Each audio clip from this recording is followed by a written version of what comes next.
Bonjour à vous, c'est reparti pour une nouvelle série de conférences qui vont se dérouler dans l'auditorium du Palais de la Médiathèque, ce lieu où pendant des années se sont déroulées les rencontres cinéma. Je sais que la plupart d'entre vous attendent avec impatience qu'elles reprennent, voilà, qu'on puisse à nouveau en physique, en live, dialoguer, débattre sur des films. Mais vu les conditions sanitaires, je ne vous apprends rien, il va falloir attendre quelques temps encore, je ne vous donne pas de date pour la reprise. Nous verrons bien comment cela évoluera. Donc l'an dernier, au mois de novembre-décembre, je vous ai fait 6 conférences donc, sur des thèmes bien déterminés. C'était le Nouvel Hollywood, la Nouvelle Vague, les séries anglaises psychédéliques des années 60. Donc pour une nouvelle série de conférences, cette fois-ci, on va un petit peu modifier le dispositif. Ce n'est plus en direct, voilà, c'est enregistré. Et j'ai essayé de centrer ces conférences sur des réalisateurs. En fait, des réalisateurs, 2 critères sont venus à moi. Des réalisateurs dont on possède les films à la médiathèque, sous forme de support physique, pour l'instant. Voilà, donc c'est un lien avec ce qu'on appelle, dans le jargon professionnel, les collections. Donc je vais vous parler de films qui sont liés à la carrière de ces réalisateurs. Certains films, vous pourrez les emprunter, d'autres films seront évoqués qui malheureusement ne sont pas dans le fond, pour des raisons de droit, pour des raisons d'absence d'édition en DVD, tout simplement. Voilà, donc premier critère lié aux collections. Deuxième critère, j'ai voulu brasser des réalisateurs qui sont un petit peu moins connus, moins médiatisés. Donc ne comptez pas sur moi pour consacrer des séances à Tarantino ou Steven Spielberg. Vous trouvez sur YouTube ou sur d'autres réseaux sociaux quantité de documents, de youtubeurs qui vont parler de ces réalisateurs.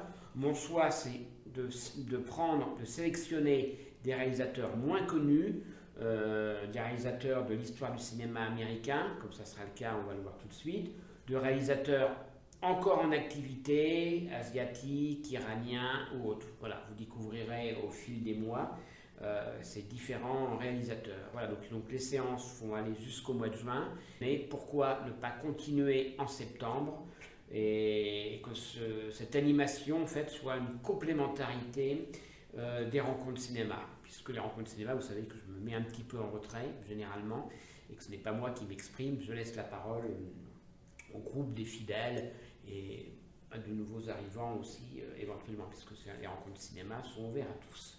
Voilà, alors après cette présentation, je vais changer de lunettes pendant quelques minutes et je vais vous mettre ces lunettes là. Voilà, alors vous allez vous dire, est-ce que j'ai pété un câble avec le confinement? Qu'est-ce qui se passe? Alors, les plus de 40 ans, les plus de 45 ans vont se souvenir d'une expérience qu'il y a eu à la télévision. C'était le 19 octobre 1982, dans une émission qui venait d'être créée quelques mois auparavant, qui s'intitulait La Dernière Séance. C'était une émission qui était diffusée le mardi soir, la veille de mercredi, jour de congé scolaire. Une émission présentée par Eddie Mitchell. Donc La Dernière Séance. Et il a innové en proposant de diffuser un film en 3D, ce qui était un fait unique dans l'histoire de la télévision. Et il me semble que cette expérience n'a pas été renouvelée depuis. Alors, il faut savoir que les films en 3D, oui, ça ne date pas ces dernières années. Il y a eu toute une vague de films dans les années 50, mais ça, je vais y revenir. Donc ces lunettes que j'ai en fait été vendues comme accessoire, un peu comme Pif Gadget, c'était le gadget qui accompagnait le programme télévisé, le programme de télé de la semaine, soit Télé 7 jours, Télé Poche, voilà. Et il s'est retrouvé qu'il y a eu plusieurs millions de Français qui étaient donc fidèles à leur poste pour visionner ce programme en 3D et pour espérer voir des effets hallucinants qui allaient leur donner des frissons dans leur propre salon. Alors le film qui était diffusé, c'était un film de 1954-1955 qui s'appelait La créature du lagon noir, un film de Jack Arnold.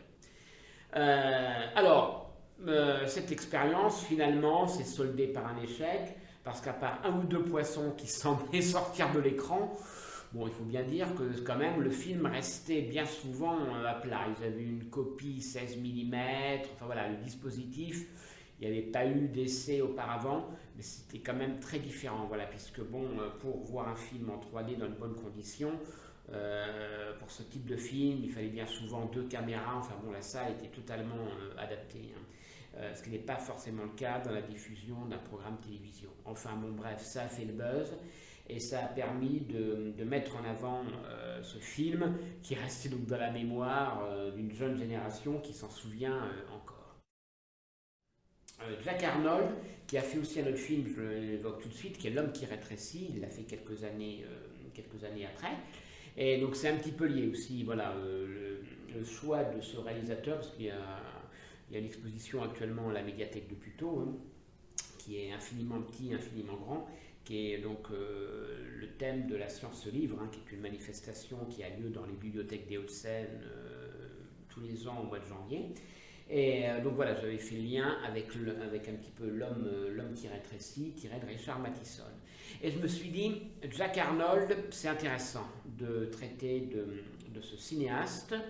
Un cinéaste qui est lié à ce qu'on appelle la série B. Alors, qu'est-ce que sont les films de série B? Voilà. Qu'est-ce que la série B en fait? Alors Bertrand Tavernier en donne une très bonne définition dans l'un de ses ouvrages. D'ailleurs, je vous le présente parce qu'on a quand même aussi des trésors à la médiathèque de Puteaux. Il y a un ouvrage qui a fait référence ces dernières années, c'est 50 ans de cinéma américain, c'est en 2 tomes.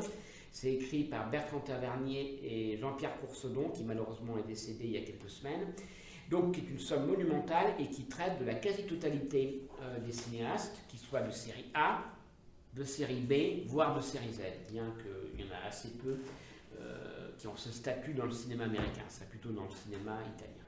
Alors, la série B, pour définir, il y a plusieurs critères. Le critère essentiel reste quand même série B, série à petit budget. Voilà, un budget beaucoup moins important que des films qu'on peut qualifier de série A. Mais petit budget ne veut pas forcément dire que ce sont des films mineurs, parce que vous le savez, c'est aujourd'hui de plus en plus vrai, la logique économique ordonne que plus il y a d'argent d'investi sur un film, aujourd'hui, plus on attend un retour sur investissement.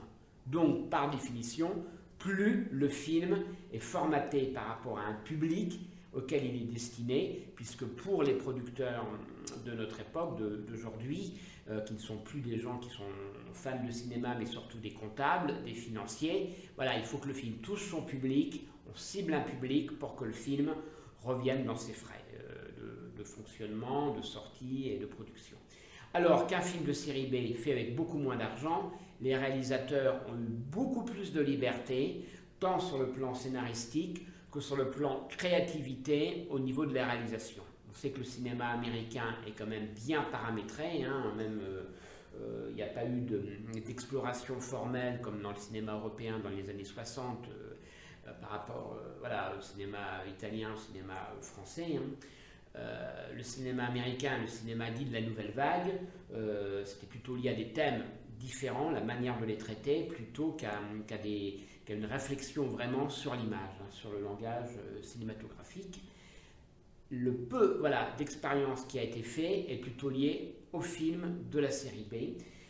Série B, petit budget, créativité, innovation au niveau des scénarios et rapidité. Alors la rapidité aussi c'est très important parce que la rapidité se traduit souvent à une concision au niveau du scénario. On le verra quand je vous parlerai de quelques films de Jack Arnold. Les films durent 1h15, on ne va pas s'égarer. C'est vraiment à la stricte opposée des séries télé actuelles où le scénario est étiré, où vraiment parfois c'est dilué dans des intrigues secondaires qui n'apportent peu d'intérêt finalement. Voilà, c'est vraiment concis, ramassé, le scénario avance. Donc la série B a vu naître beaucoup de cinéastes en fait, qui ont fait leurs premières armes, certains sont restés uniquement dans le domaine de la série B et ont eu des carrières, des filmographies extrêmement intéressantes. Alors, Jack Arnold, Jean-François Roger, je posais la question lors d'un festival qui lui était consacré, est-ce que c'est un auteur? Est-ce que c'est vraiment un auteur de série B, série A? Pas forcément, parce que l'intérêt de Jack Arnold, on va le voir, il a des films intéressants, mais il a fait beaucoup de films qu'on peut qualifier d'alimentaires, des films de commande, qu'il a fait bon, bah, pour pouvoir vivre. Alors moi, l'intérêt de Jack Arnold, de consacrer une séance à Jack Arnold, c'est plutôt par une œuvre presque protéiforme en fait, hein. C'est quelqu'un, déjà pendant sa présentation, pour moi il y a 4 périodes dans sa présentation. Il y a la première période où il a fait du cinéma documentaire, et ça c'est très très peu connu, vous pouvez voir les films sur YouTube. En fait, c'est quelqu'un qui est allé dans le domaine artistique par le biais de la profession de comédien. Il a été comédien au théâtre, il filmait d'ailleurs quelques pièces pour les vendre, après pour les vendre, comme ça il est filmé en 16 mm. Donc c'était un comédien de théâtre.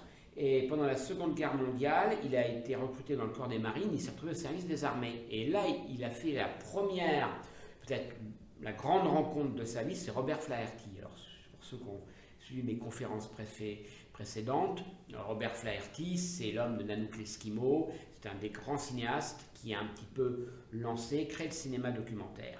Et Robert Flaherty lui a donc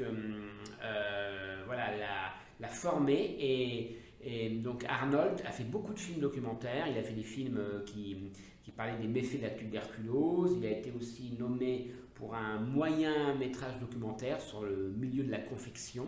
Voilà, c'est du documentaire un petit peu avec des narrations, hein, c'est un petit peu comme Lionel Rogozin, voilà, c'est pas du tout Frédéric Wiseman, il y a une voix off, enfin on voit les personnages qui parlent.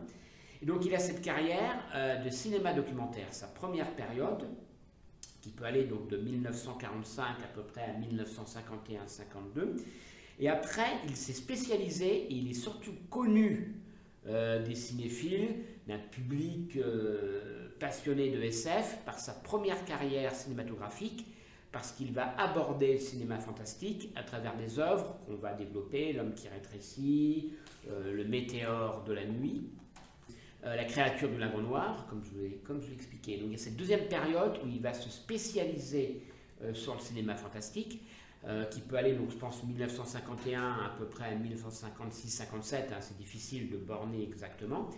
Il y aura une troisième période où là il va faire beaucoup de films, il fera des comédies, il fera aussi des comédies d'anticipation un peu fantastiques. Je pense à un film que moi j'ai connu étant enfant qui s'appelle La souris qui rugissait, avec Peter Sellers.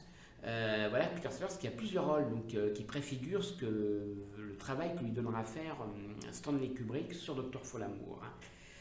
Voilà, donc des films à prendre et à manger en fait, de mauvais films. Il fera aussi un film sur les effets de la marijuana que je n'ai pas pu voir. Je me suis aperçu qu'il était sur YouTube, qui s'appelle Jeunesse droguée, voilà, entre la fureur de vivre et puis Graines de violence. Enfin bon, ça a l'air d'être assez étonnant. Évidemment, il faut prendre une distanciation dans la lecture. Hein.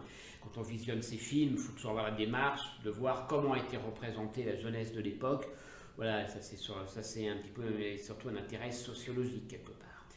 Et enfin, une quatrième période qui, elle, va démarrer au début des années 60, parce que donc, c'est vrai, il a fait une rencontre intéressante, fondatrice, si je puis dire, formatrice, avec Robert Flaherty, et bien il va rencontrer Blake Edwards. Et Blake Edwards va l'orienter non pas vers le cinéma, Blake Edwards est au début de sa carrière, et donc il va l'orienter vers la télévision. C'est-à-dire que Jack Arnold va travailler sur 2 séries qui ont été produites, créées, on ne parle pas encore de showrunner, dans les années 60, par Blake Edwards, Mr. Lucky, et la fameuse série Peter Gunn. Peter Gunn avec une musique assez célèbre d'Henry Mancini, qui sera déjà la personne qui va collaborer avec Blake Edwards sur sa partie cinéma. Donc Blake Edwards démarre sa carrière, donc il recrute Jack Arnold pour réaliser plusieurs épisodes, et Jack Arnold donc, va lui démarrer sa carrière à la télévision, mais restera pendant toutes les années 60, 70, 80, un cinéaste de télévision, un réalisateur de télévision. Il fera encore des longs métrages, hein, ça n'empêchera pas de faire des bifurcations, de revenir au cinéma. Et il va devenir quelqu'un, dans cette production télévisuelle de l'époque, quelqu'un qui sera très rigoureux. Il continuera à faire des westerns à travers Le Virginien, à travers d'autres séries moins intéressantes comme Opération Danger.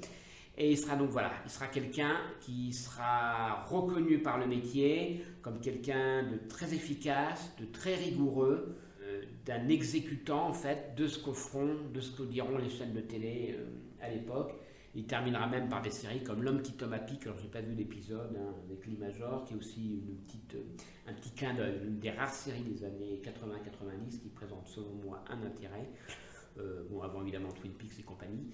Voilà, parce qu'il y a un petit clin d'œil au film de série B, au Cascadeur. Voilà, donc Jack Arnold me paraît intéressant par rapport à son côté série B fantastique qui présente un intérêt, avec des moyens quand même, avec des westerns, bon, on le verra que c'est pas le plus convaincant selon moi sa période de western. Et puis bon voilà, il fait aussi beaucoup de séries télé, des films donc médiocres avec petit budget, où il s'apparenterait à Ed Wood. Vous savez, c'est Ed Wood, c'est ce cinéaste-là qui représentait des soucoupes volantes avec des assiettes. Voilà, donc quelqu'un voilà, qu'on peut suivre et qu'on ne va pas forcément idolâtrer, voilà, qu'on va être aussi garder un esprit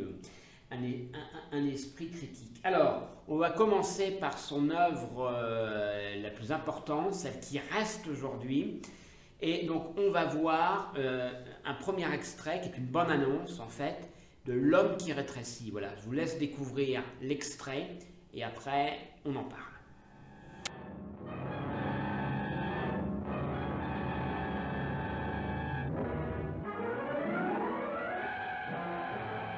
The incredible, shrinking man.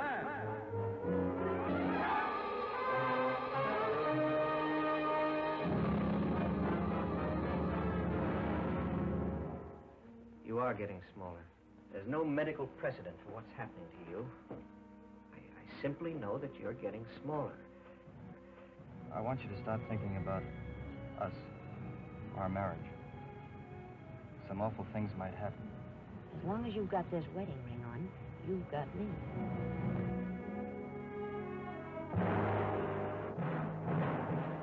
This is Orson Welles speaking. I have 45 seconds to tell you about something I think you'll remember the longest day you live. It's about a man named Scott Carey. A few months ago, he was 6 feet 2 inches tall and weighed 190 pounds. Today, he's 2 inches tall, and you can hold him in the palm of your hand.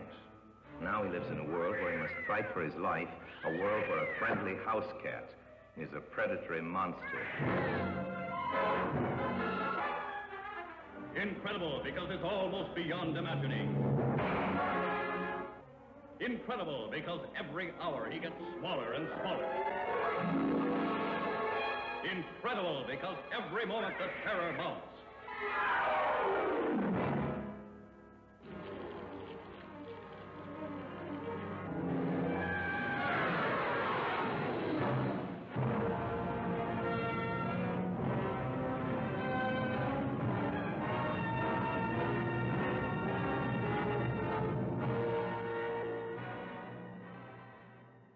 L'homme qui rétrécit, je l'ai revu tout récemment et c'est vrai que je trouve qu'il n'a pas quand même trop vieilli.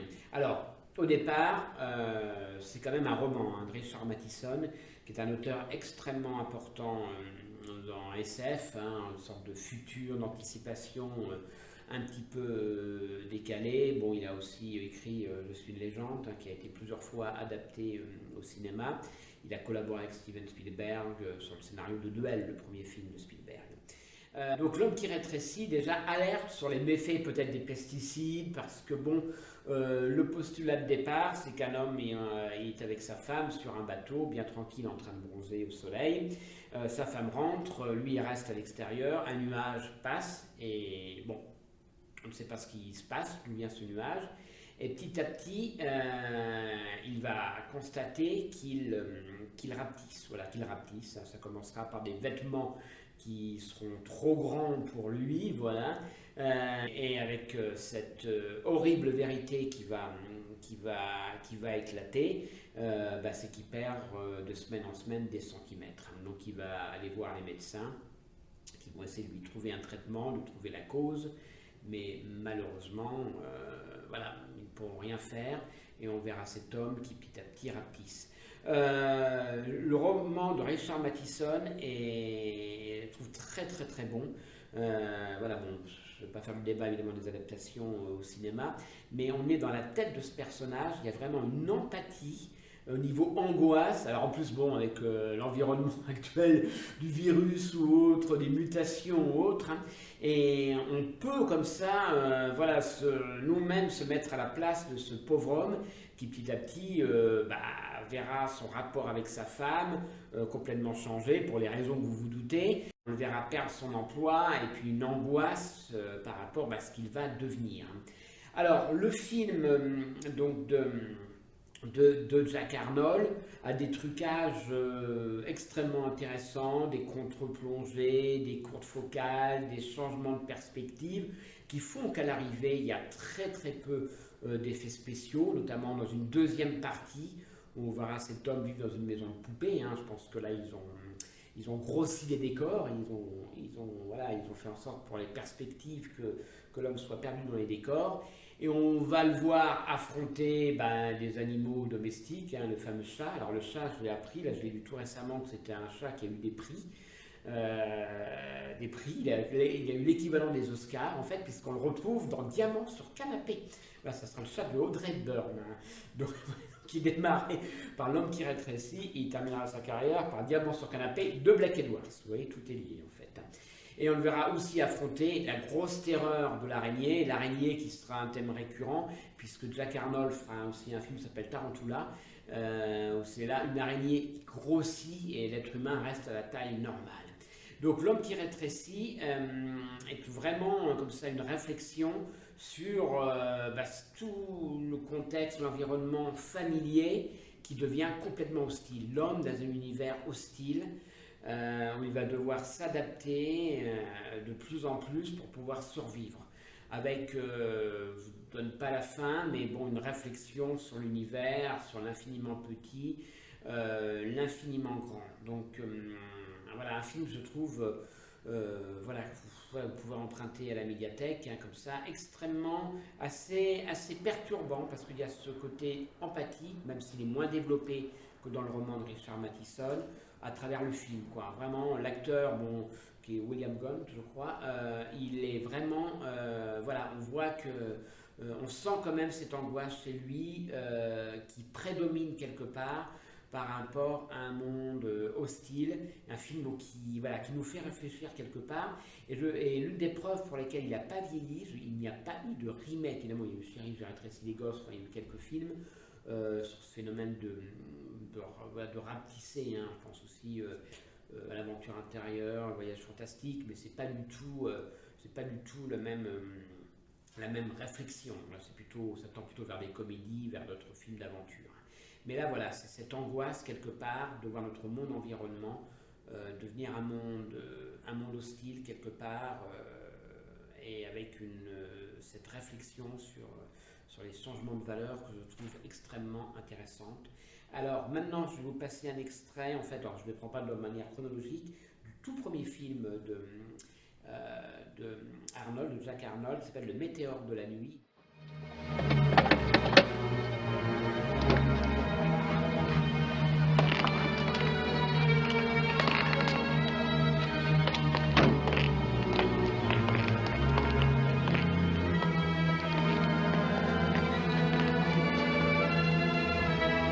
Maybe they walked off in the desert. Why would they leave the doors open? They were in a hurry, all right. Maybe they chased something. Something chased them.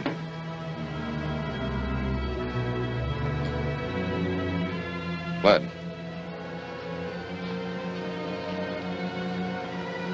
Look, Johnny.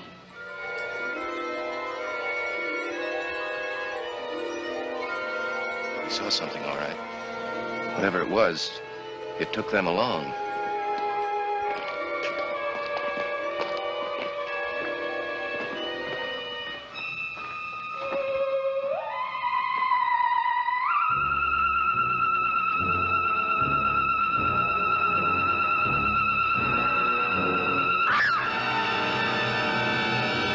Oh, George. Hello. You gave us a start. Did I? Where's Frank? George. Where's Frank? He went off to look around. Alors, Le Météore de la nuit, donc c'est le premier film de Jack Arnold. Alors, il s'inscrit donc dans ce courant des films des années 50. Alors, rappelons quelle était l'ambiance, quel était le climat général des années 50.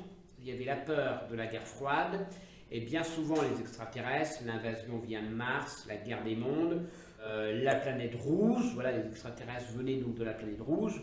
Le rouge n'était pas non plus innocent, c'était la peur, on est dans la peur d'une troisième guerre mondiale, de l'invasion de l'Union soviétique. Voilà, l'ennemi, c'est carrément le russe, et tout le cinéma américain, catégorie, il y aura très peu de films fantastiques catégorie A, mais il y en aura quelques-uns. L'ennemi, c'est quand même le russe. Voilà. Alors, dans l'extrait que vous avez vu, ce que j'aime beaucoup, c'est Jack Arnold, c'est qu'il y avait des scènes de désert. Un désert, ces immensités vastes là, sont très souvent utilisées. Tarantula, l'araignée se balade dans le désert. J'en parlerai dans le tout dernier film que je vais développer en fin de séance. Voilà, c'est un lieu comme ça, de filmer en décor naturel, assez mystérieux. Voilà, on sent quelque chose vraiment qui peut se passer dans cette immensité. Jack Arnold alterne des séances en décor naturel, des plans panoramiques avec des scènes qui sont dans le désert, mais dans le désert reconstitué quelque part, qui donne une ambiance particulière. Voilà, une impression comme ça, mystérieuse également, hein, avec la nature. Enfin, c'est très intéressant parce que donc il y a un jeu sur la photo. Comme on peut dire que la plupart des directeurs de la photographie qui ont collaboré avec Jack Arnold, il y a quand même une photo extrêmement soignée et une photo que je qualifierais un petit peu d'artisanale pour mettre en opposition avec toutes ces séries fantastiques que l'on voit sur des plateformes VOD. Je ne vais pas y revenir, où on sent que c'est quand même un travail industriel. Là, on sent quelque part que c'est fait avec les moyens du bord, que c'est artisanal. Quelque part, Le Météore de la nuit, c'est l'histoire d'un astronome qui découvre un soir un météorite qui s'écroule. Il va le voir, il va voir ce qui se passe, il y a un cratère, et finalement on va apprendre, je ne dévoile pas, que eh bien, ce sont des extraterrestres qui ont débarqué sur Terre. Voilà, donc ça navigue un petit peu entre l'invasion des profanateurs de sépulture, film de Don Siegel, et la grande série des années 60, Les Envahisseurs. La grande série Paranou, celui David Vincent les a vus. Et là, on pourra dire aussi, l'astronome les a vus quelque part. Voilà, donc ça préfigure aussi Rencontre du troisième type, voilà, ou donc rencontre avec des extraterrestres. Alors, vous voyez dans l'extrait aussi, je vais souligner ma frustration, parce que, en fait, malheureusement, les héroïnes féminines, qui sont incarnées par des actrices assez intéressantes, c'est Barbara Rush, pour Le Météore de la nuit. Barbara Rush, qu'on trouvera dans quantité de films dans les années 60-70, je ne vais pas vous faire la liste, hein, sinon ça deviendrait un catalogue. Malheureusement, sont souvent dans les films les faire-valoir des héros masculins ou des formes d'objets érotiques, sexuels par rapport à des monstres, on va le voir après, quoi. Et ça, c'est vraiment malheureusement l'une des critiques que je pourrais formuler à ce cinéma de série B. Bon, à part, il y a quelques réalisatrices comme Ida Lupino, mais c'est vraiment des personnages qui sont assez peu développés, on le regrette. Voilà, donc Le Météore de la nuit, donc premier film de Jack Arnold, donc des qualités esthétiques, un discours, un message extrêmement intéressant. Voilà, je ne dis pas les motivations, les objectifs des extraterrestres, mais voilà, un climat extrêmement particulier. Un film qui, selon moi, encore aujourd'hui, vaut le détour et qui peut donc être emprunté à la médiathèque.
I don't know.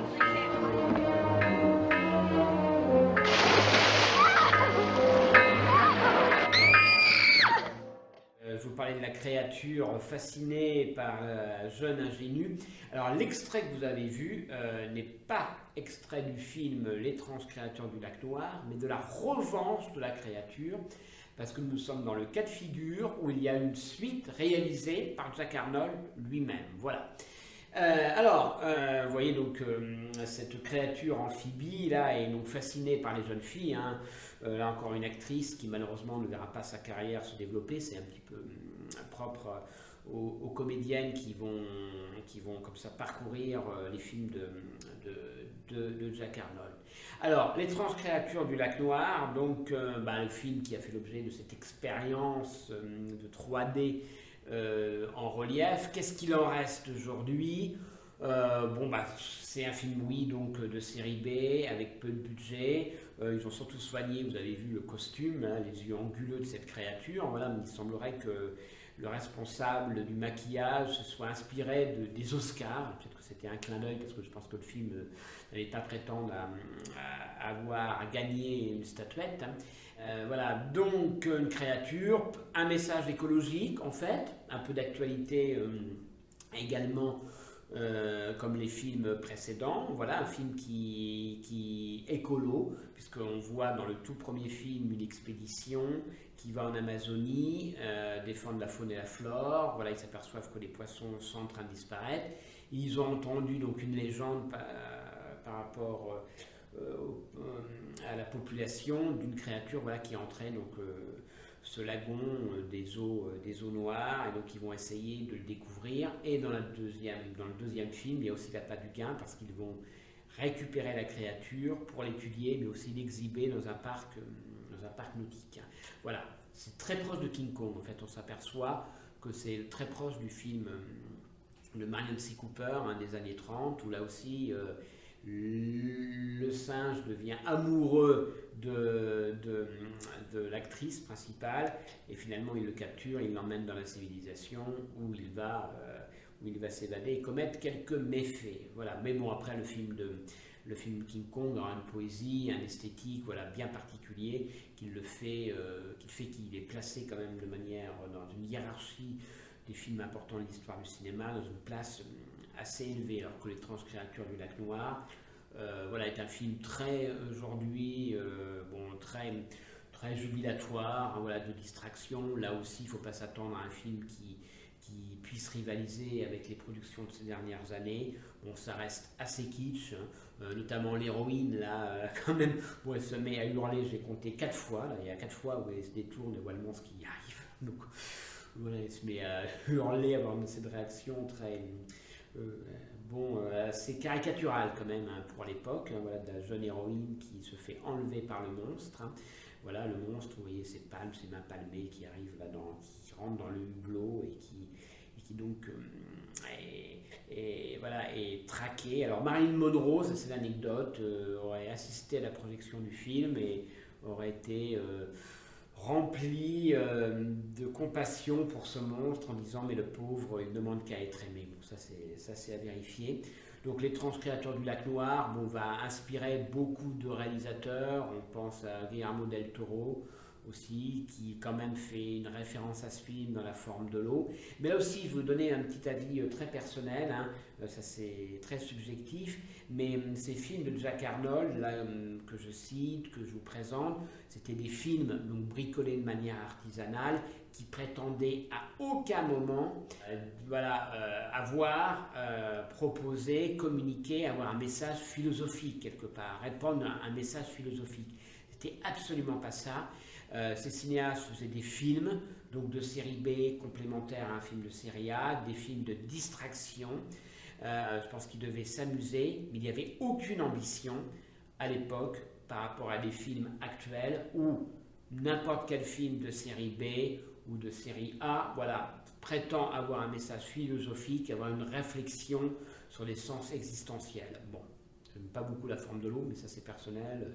Le film del Toro que je trouve un petit peu prétentieux, mais ça c'est un avis personnel. Voilà, ceux qui ne sont pas d'accord peuvent venir me voir à la médiathèque pour en discuter.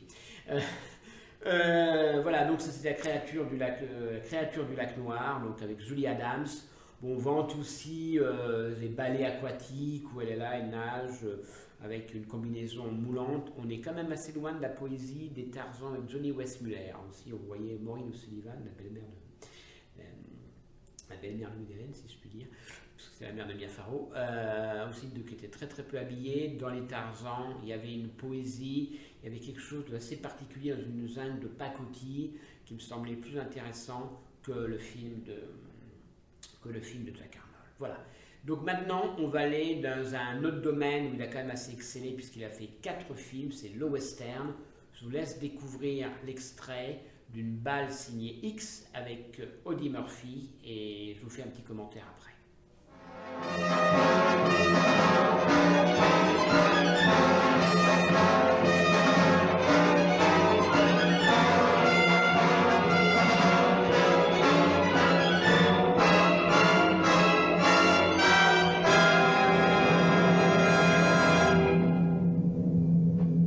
Gant?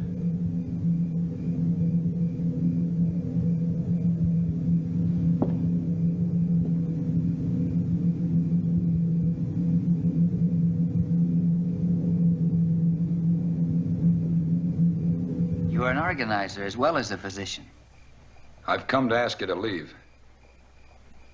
And you come alone and unafraid. We're not going to argue with you, Mr. Gant. We ask you to leave quietly. And if I don't? I'm trying to stop violence, Gant, not cause it. I ask you to consider what will happen if you refuse. I've thought of it. Ask him who he's after, Doc. Doesn't make any difference who he's after. We're not going to sacrifice anyone. All right, Doc. You've talked enough. Now we'll do it our way. There are many of you. Yes, you could kill me, if you're willing enough. But it's only fair to tell you first that I'll kill you, Stricker. And you, Dutch Henry. The physician, his father, and there might even be time for you, storekeeper. Vous avez vu Eddie Murphy qui fait face à une foule qui vient lui demander des comptes. Alors, Audie Murphy, tiens, une petite parenthèse sur cet acteur entre guillemets. Alors, il a quand même une particularité, c'est qu'Audie Murphy, il n'a pas démarré, où il a démarré sa carrière d'acteur, où il a ouvert toutes les portes, parce qu'en fait, c'est le soldat le plus décoré de toute l'histoire de la Seconde Guerre mondiale. Donc quand on lit un peu sa biographie, ses exploits pendant la Seconde Guerre mondiale, on s'aperçoit que là, c'était vraiment le héros. Il a fait face à des divisions d'Allemands à lui seul. Enfin bon, vous voyez des photos où il est médaillé. Là, sa poitrine n'est pas assez grande pour avoir toutes ses médailles. Donc, une fois le conflit de la Seconde Guerre mondiale terminé, voilà, Hollywood lui a ouvert en grand les portes. Bon, il s'est pas fait connaître par ses talents de comédien, il n'a pas fait l'acteur studio, surtout les années 50-60. Bon, il a la particularité d'être l'un des rares hommes, si je puis dire, à avoir incarné son propre personnage dans l'Enfer des Hommes, voilà, où il joue vraiment son propre rôle. Et malheureusement, Audie Murphy connaîtra une fin tragique, lui qui a survécu à plein de dangers pendant la guerre, puisqu'il sera dans un avion. Malheureusement, il sera dans un avion lorsque le vol s'écrasera, il va mourir d'un accident d'avion dans le début des années 70. Alors, Audie Murphy va incarner le cow-boy sympathique, défenseur de la veuve et l'orphelin dans quantité de westerns, sauf dans celui-là, une balle nommée X. Alors, je disais que Jack Arnold excellait dans le western, parce que ces westerns, celui-là, le précédent, Crépuscule sanglant, sont considérés comme de très bons westerns de série B. Donc, je les ai visionnés pour pouvoir vous en parler. On a une balle signée X à la médiathèque. Eh bien moi personnellement, je n'ai pas été convaincu par ces westerns que je trouve assez conventionnels, à la trame sans grande originalité. Certes, dans une balle signée X, Audie Murphy joue le rôle du méchant, joue le rôle du tueur, taciturne, laconique, qui arrive dans la ville. Et en fait, comme il y a plein de notables véreux, corrompus, ils vont tous avoir peur, pensant qu'il vient pour les exécuter. Donc voilà, sa présence va déclencher une source d'angoisse dans la ville, une tension très palpable. Il y aura un dénouement, je ne vous dis pas forcément de quoi il s'agit, mais bon, une fois qu'on a vu le film, ok. Et là, j'en viens à défendre une théorie. C'est que dans le western, bon, il y a eu des auteurs, hein, je pense à Bud Fisher, qui est un grand auteur de western avec Randolph Scott. Par contre, il y a quand même une majorité de films western de série B qui, aujourd'hui, ne présentent pas grand intérêt, d'autant qu'il va y avoir, et là c'est une idée que je défends, donc, le Virginien qui sera une série produite pour la télévision avec James Drury, une série qui va être très novatrice, j'ai dû en parler par le passé lors de mes conférences, par la durée des épisodes, 1h15, qui est sensiblement la même durée que des films, des westerns de série B. Et en fait, tous les réalisateurs de films de série B vont passer à la télévision, vont réaliser des épisodes du Virginien. Et comme je vous l'ai expliqué, la télévision américaine était entrecoupée de publicités toutes les 10-15 minutes.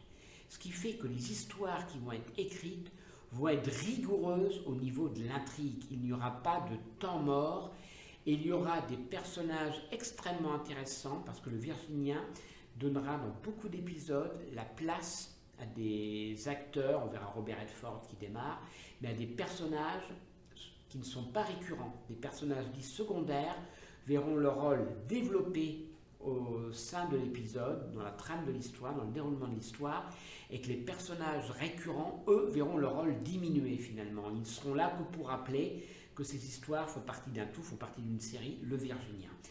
Et donc Jack Arnold a réalisé un épisode du Virginien. Je me demande si l'épisode du Virginien, finalement, je ne l'ai pas vu, n'est pas plus rigoureux, n'est pas plus concis que les westerns qu'il a fait. Parce que donc il y a une balle signée X, hein, je vous dis voilà, c'est cette histoire d'individu un petit peu ambigu qui arrive dans la ville, incarné par Eddie Murphy. Bon, maintenant, je ne pense pas qu'on peut défendre le film sous prétexte que c'est le seul rôle de méchant d'Eddie Murphy. Eddie Murphy n'étant pas, pour moi, quand même un comédien. C'est quelqu'un voilà, qui a incarné quantité de western et puis bon, qui a été utilisé par rapport à sa carrière, par rapport à son parcours pendant la Seconde Guerre mondiale. Le western précédent, qui est très bien coté, alors vous verrez les grands spécialistes, Patrick Brion, Bertrand Tavernier, qui vont le défendre, Crépuscule sanglant, a quand même des bonus de 15-20 minutes. On parle du film, là aussi, c'est une histoire de rédemption d'un hors-la-loi qui va changer sa trajectoire et qui va devenir le défenseur de la veuve et de l'orphelin. C'est le problème des barbelés, des éleveurs, qui a été maintes fois traité à la fois au cinéma, L'homme qui n'a pas d'étoile, évidemment de King Vidor, très grand western. Par contre, il y a aussi Lucky Luke, je crois, il va aborder ça, des barbelés sur la vallée, je crois, voilà. Mais bon, là, Crépuscule sanglant, eh bien, je dis, ok, peut-être pour les amateurs de western, mais bon, peut-être, comme le temps n'est pas extensible, regardez une série comme Le Virginien, qui comporte des épisodes de très très grande qualité. Voilà. Donc cette période western, finalement, pour moi, n'est extrêmement pas convaincante. Voilà. Alors, on attribue, c'est le dernier film que je vais évoquer avant de conclure, un film qui s'appelle Le Salaire du Diable en français, L'homme dans l'ombre, si se traduit en anglais, Man in the Shadow, comme un western. Finalement, ce n'est pas un western. Pour moi, le film se déroule à l'époque où il a été tourné. C'est un peu comme Seuls sont les indomptés, le film préféré de Kirk Douglas. Donc, je considère que moi, c'est plutôt un film policier. Je vais vous diffuser une scène qui est plutôt liée à la fin du film, qui se situe à la fin du film. Mais j'ai trouvé cette scène d'intimidation, en fait, d'une grande brutalité, d'une grande maîtrise. Donc, vous la visionnez et j'en fais un petit commentaire après. I don't like it. None of us like it, but we're stuck with it.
donc Le salaire du diable. Voilà, c'est un film que vous pouvez emprunter, qui fait partie des trésors de la vidéothèque du Palais de la Médiathèque de Puteaux. Vous voyez Orson Welles. Bon, là aussi, c'est un coup publicitaire, parce qu'Orson Welles, c'est un second rôle.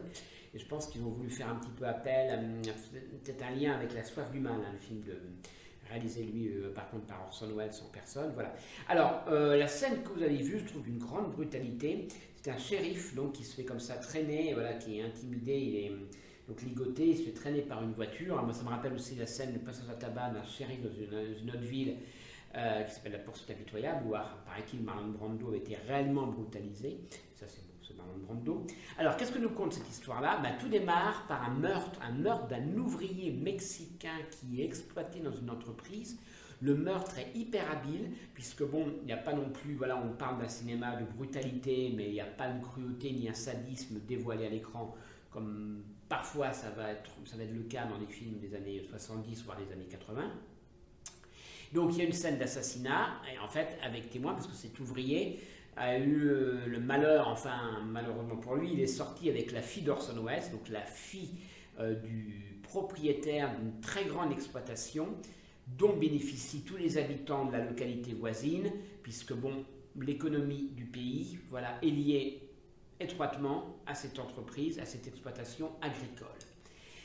Il y aura un témoin, le témoin va en parler au shérif donc, de la ville voisine, et le shérif voudra absolument, très droit dans ses bottes, que la vérité éclate. Il recevra quantité de pression de la population pour qu'il ferme les yeux, pour qu'il n'aille pas dans cette exploitation. Donc là aussi, l'exploitation est dans le désert, donc il y a toujours cette idée du désert mystérieux qu'on traverse, en fait cette contrée mystérieuse qu'on traverse. On l'a vu dans Le Météore de la nuit, vous avez vu l'extrait, c'était aussi dans Tarantula, voilà, ce désert, il y a beaucoup de plans où on le voit circuler en voiture.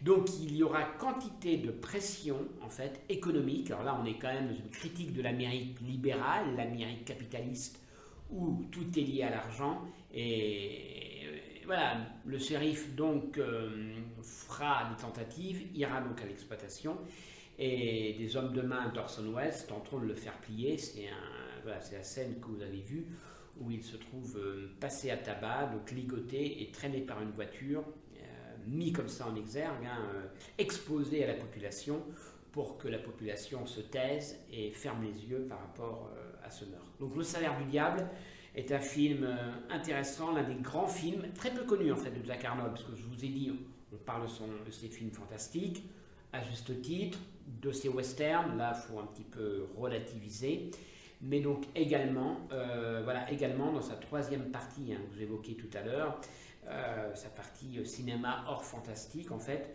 des films extrêmement intéressants, là aussi filmé en noir et blanc